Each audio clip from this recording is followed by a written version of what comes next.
வந்து அடி ரத்தம் நிறைந்திருக்குது.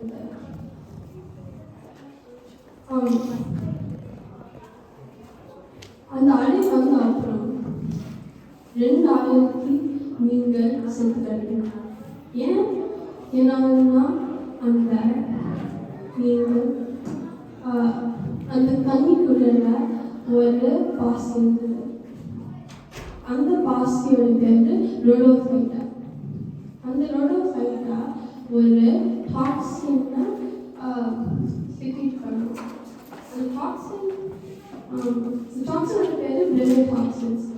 பிரெவிடாக்சின்ஸ் நம்மளோட மூளையை பாதிக்கும்.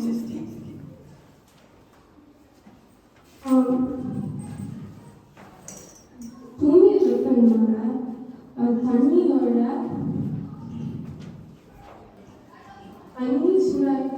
சூடாக போயிட்டு இருக்கு. சூடாக போயிட்டு இருக்கனால அந்த பாசி நிறைய ஆயிட்டு இருக்கு. அந்த பாசி இப்போ நிறைய ஆயிட்டு இருக்கனால நிறைய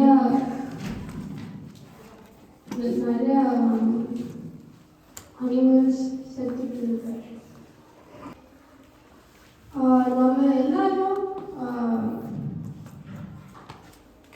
கோரல் ரீஃப்ஸ் பார்த்துருக்கோங்க. அழகழகாக இருக்குங்க. அந்த ஏன் அவ்வளோ அழகாக இருக்குன்னா அந்த பாசினால. அந்த பாசி தான் அந்த கோரல் ரீஃபுக்கு சாப்பாடு கொடுக்குது. ஆனால்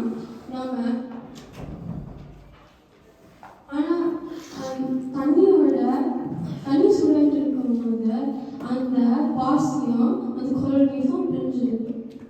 பிரியறனால அந்த கோரல் ரீஃப் வெள்ளையாயிட்டு இருக்கு.